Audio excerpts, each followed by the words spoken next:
السلام عليكم ورحمة الله وبركاته. بسم الله الرحمن الرحيم. رب اشرح لي صدري ويسر لي أمري واحلل عقدة من لساني يفقه قولي. رب زدني علما اللهم فقهنا في الدين آمين يا رب العالمين. السلام عليكم إن شاء الله. I hope that all of you are doing well. So today for our series, we are going to be talking about time management. This is something that is very important within Islam. We are going to be looking at a few hadith about the blessings of time and using our time wisely. But it is very important that we look at this topic, especially as we come to an end for Ramadan. We know that the time of Ramadan is a time that is very blessed, and Alhamdulillah, a lot of us do take advantage of this time, and we do a lot more ibadah during this time of month than we do throughout the year. But it is very important that after we have completed Ramadan, we continue to do everything that we have done throughout Ramadan. So it is important that we learn how to manage our time, how to make the most out of our time. So inshallah, we're just going to go over a little bit about the importance of time management and why we should have time management in Islam. So we learned that time is rizq. Rizq means it is a provision from Allah. Rizq is anything that is from Allah that He has given to us for our benefit. And time is one of these things. So time is a form of rizq. It is a form of provision. But it is different from other forms of rizq because number one, every human is provided with this exact same amount of time in a day. So this is something that is non-negotiable for everyone. Everyone will have 24 hours in a day. Now, it may be that for other forms of risk, for health, for example, some people are healthier than others. Some people have some deficiencies or some disabilities that other people don't have. For money, some people have more wealth than other people. Some people were born in a better situation than other people. So, with all other forms of risk, there is that imbalance that whatever Allah has given to you, that is what you are living with, that is what you are dealing with. But time is something that is equal for everyone. Everyone has been given the same amount of time. Every single human has 24 hours within the day. So, this is one way that time is a form of risk that is different than other forms of sustenance. And then, number two, time is the only resource that is not renewable. And once it is used, it is gone forever. So, this is a resource. All the other forms of resource that we have, we can use it in other ways. Money, once the money is gone from us, it doesn't mean that money is gone forever. It is just merely changing hands. Someone else has that money now. But time is the one thing that if it is gone, it is gone. Once it is used, once that time has passed, you will never get that time back. Even every single second that you spend throughout the day, 1 second you spent on Wednesday last week, that 1 second after it was gone, it's gone. You were never going to get that time back. So this is also the way that risk is a little bit different. Time is a form that is a little bit more different because other forms of risk can change forms and you can get them back. They are renewable and they're not completely gone. But time is something that once it is gone, it is gone. So these are the 2 points that we have to keep in mind when it comes to time. And we learn from the hadith to take benefit of five before five. So take benefit of five things before five other things happen. So the first thing is your youth before your old age. So take benefit of your youth before you get old. So while you are youthful, you have a lot of energy, you have a lot of time, you have a lot of like mashallah, you have a healthy body. You are able to do things that you are not able to do at an old age. You are not dependent on anyone, and you are not having like that aching, ailing body that is difficult for you to do things. So take advantage of your youth before your old age, before you get older and you are not able to do the same things. Take advantage of your health before your sickness. Right now, if you are not sick, you are healthy, you are able to go about in your life.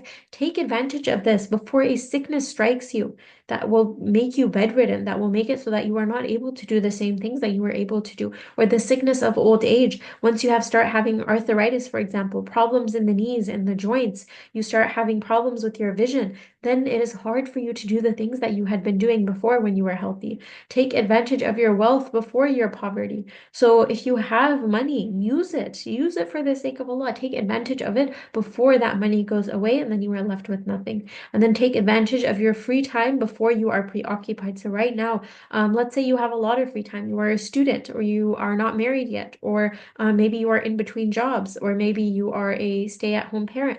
Whatever it is, whatever the reason, if you have free time, use that time before you get preoccupied with something else. This is something that you will be questioned about, and you should take benefit about your free time before you get preoccupied. You take benefit of this, and then also take benefit of your life before your death. So while you have life, take advantage of this because you only get life once. Once your death comes, that's it. You can't go back. You can't do any more deeds besides what you had done in your lifetime. So take advantage of this before death comes for you and you are not able to do or take any more actions besides what you have done. We learn in another hadith that there are two blessings which many people lose. There are health and free time for doing good. So these are the two things that people take for granted, that people have them and then they lose them. And number one, it's health. A lot of us are healthy. Alhamdulillah, we are healthy now. Or there are people that we know that were healthy and we see that all of a sudden the next day they are struck by some sickness and they don't have that same health. People get older and as they age, they start having more health issues. So while you have your health, you take advantage of this. This is a blessing that Allah has given to you, and we must take advantage of it before we lose this advantage. And then also free time for doing good. If you have any time at all, any amount of free time, take advantage of this time. For a lot of us, we think that, like right now, I'm too busy. I don't have time for this. I don't have time for that. I don't have time to read Quran or do my sunnahs. We do have time. And you realize when you actually become really busy, then you think that, like I did have time. I could have fit stuff back in. And we think during Ramadan as well, this is the regret that everyone has. This is the regret at the end of Ramadan. As we are approaching the last few days, all of us have this regret that I didn't do enough. I didn't finish like enough juz. I didn't pray enough. I could have done more qiyam. I could have done more tarawih. I could have prayed more. I could have done this, this, and this. And I had this time. I had this time between my lunch break on the way to work. I could have listened to something. So we have this regret. And this is the same regret that we will have in the grave. When we pass away, we will have this regret that I had time. I could have done it, but I didn't do it. So the same way that we have this regret at the end of Ramadan, we will have this regret at the end of our life as well. So we need to make sure that we are taking advantage of our time for doing good before we lose this and we have become too preoccupied or too busy or that we die and we are not able to use our time anymore. We learn from the hadith, the feet of a servant will not touch the ground until he is asked about his life and how he spent it, his knowledge and how he acted upon it, his wealth and how he acquired it and spent it, and his body and how it was used. So we see here that these are the things that you will be questioned about in the grave and on Yawm al-Qiyamah as well. You will be asked about these things. You will be asked about your life and how you spent your life.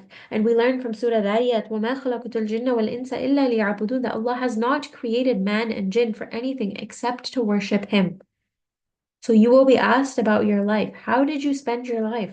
When Allah gave you the blessing of life, how did you spend it? You will be asked about this. And you will be asked about your knowledge and how you acted upon it. So if you have a lot of knowledge, you have memorized the Quran, you know tafsir, you have studied hadith, how did you act upon it? Now you had learned the knowledge and you get ajr for learning as well. But how did you act upon this knowledge that you had? Did you even implement anything it is that you have learned?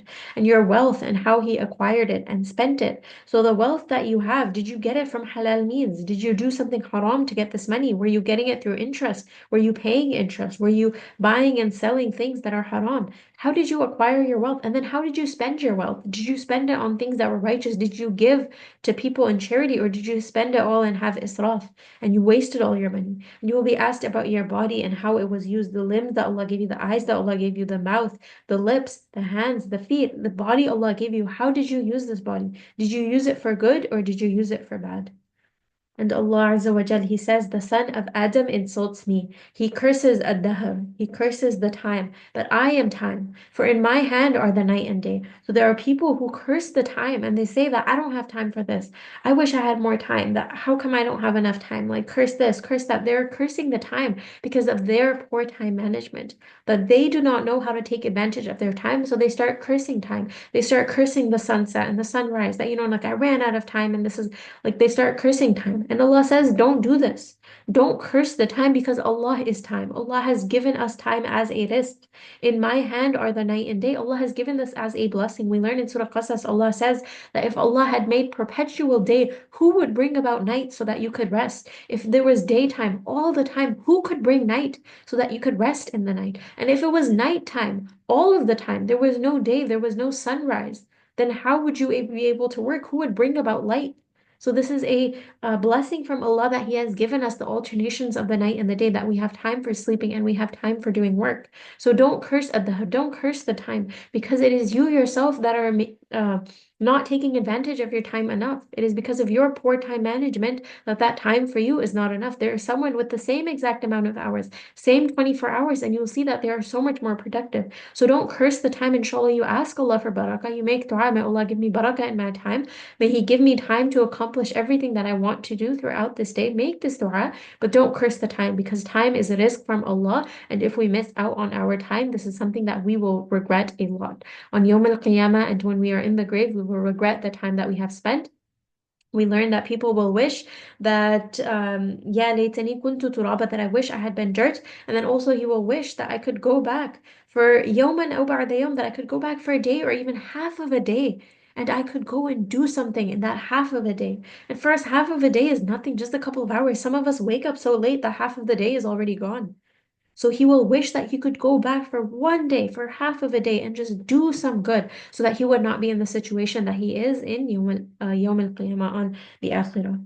We learn from another hadith: do good deeds in the time that you have, and take advantage of the moments of gentle breeze from the mercy of Allah. So the time that you have that is easy for you, you are not going through too much. You have time, you have money, you have wealth, you have youth, you have all of these things. Take advantage of this. Do good deeds in that time. Verily, Allah has moments of gentle breeze from His mercy that He sends upon whomever He wills amongst His servants. Ask Allah to cover your faults and protect you from your anxiety. So if you are one of these people that are going through an easy time, and everyone goes through an easy time, Allah mentions وَتِلْكَ الْأَيَّامُ نُدَاوِلُهَا بَيْنَ النَّاسِ, that these are the days, the good and bad days, that we rotate amongst the people, that sometimes people are going through difficult times, and then you cycle into good times. While you are going through a hard time, your friend is going through an easy time. And while your friend is going through a hard time, maybe you are in that easy time. So these are things that rotate. We have good and bad days. This is the cycle of life. And Allah mentions that if you are going through this time of that gentle breeze of mercy, that Allah is giving you a time of respite where you have a lot of free time. You are not dealing with anything. Do good in that time before something comes that will occupy you.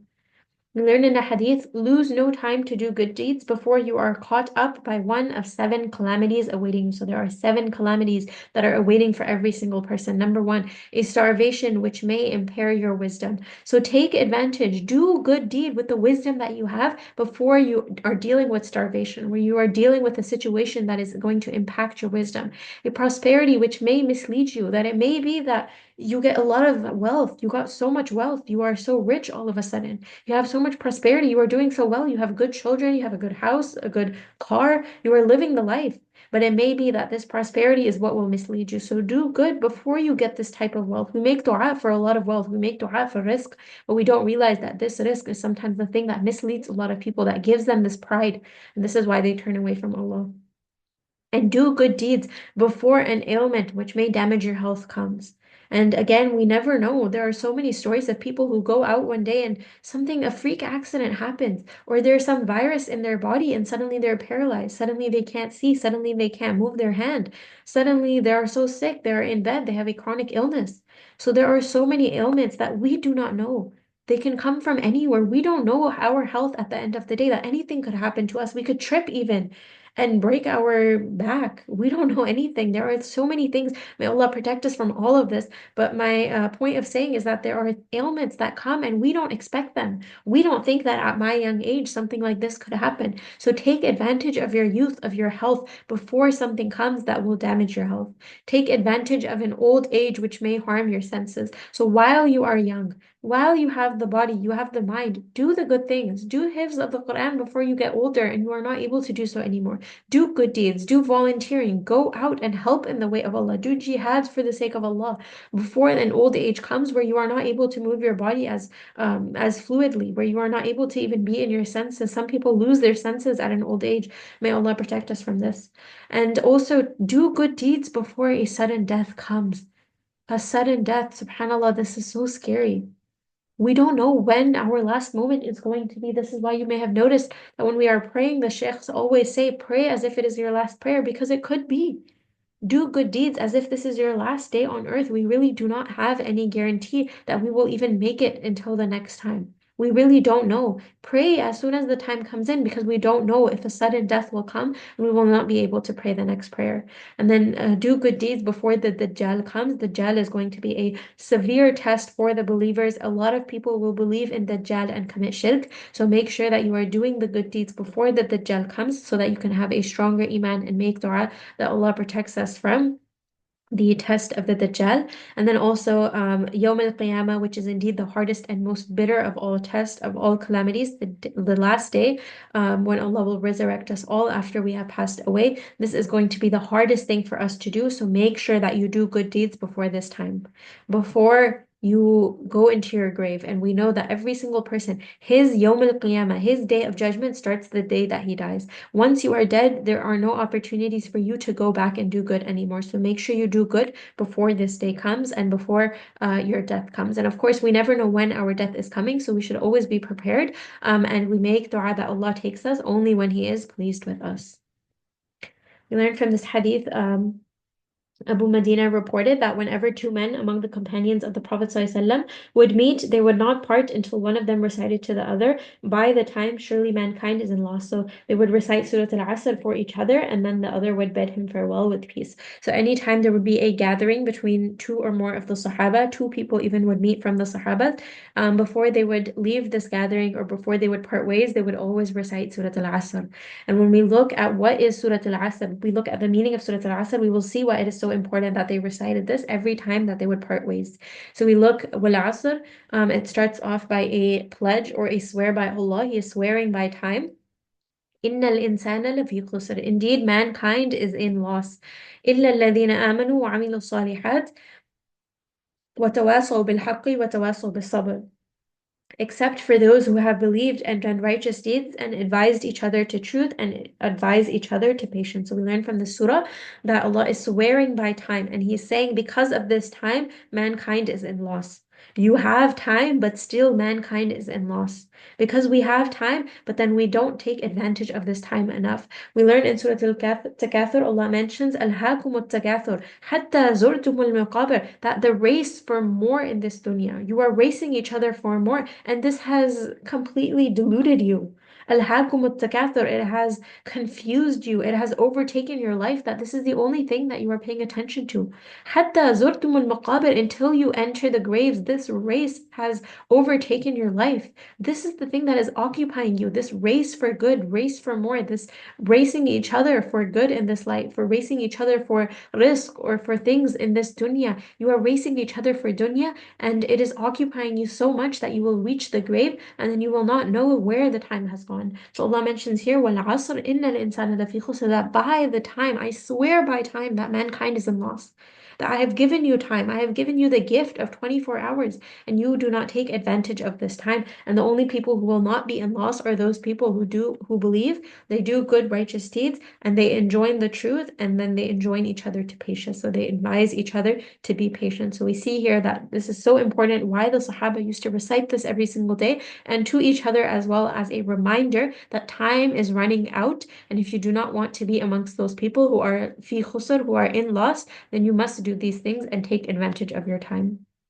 And we learn from the dua that the Prophet ﷺ used to make, Allahumma inni a'udhu bika min yawm as-su'i wa min laylat as-su' wa min sa'at as-saw'i wa min sahib as-saw' wa min jar as-saw'i fi dar al-muqama. So here, Allahumma inni a'udhu bika min yawm as-su'i wa min laylat as-saw'i. So here, O Allah, I seek refuge in you from an evil day, from an evil night, from an evil moment, from an evil companion, and from an evil neighbor in the final abode. Fi dar al-muqama, meaning in Yawm al-Akhirah. We do not ask for an evil companion, meaning that we do not want to be amongst the companions of Jahannam, where all of our other companions will also be from these people who are evil. So we ask Allah, as the Prophet ﷺ did, that He does not make this an evil day. He makes it a day filled with goodness, that He makes it a night filled with goodness, that He makes every single moment filled with goodness. Every single second we ask Allah that He fills it with goodness, and we seek refuge that it is filled with any type of evil all of our day, all of our night, and every single moment that it is that He saves us from whatever it is that can harm us, whatever it is that is evil, that is going to take us away from Allah. So we ask Allah to make us amongst these people who are full of strategies with time management, that we are able to take advantage of our time, that He does not strike us with a sudden death to the point where we are not prepared. And we make dua that He takes us only when He is the most pleased with us, and that He gives us more barakah in our time, that He allows us to utilize our time better and to get as much ajr from the day as we can, and that He gives us health and wealth and youth, and that He gives us happiness in this world as well, and that He does not afflict us with any trial that was take us away from the mention or the ibadah and remembrance of Allah. Inshallah, we will end here. Jazakallahu khairan kathiran. Subhanakallahumma wa bihamdik. Nashhadu an la ilaha illa ant. Nastaghfiruka wa natubu ilayk. Assalamu alaikum wa rahmatullahi wa barakatuh.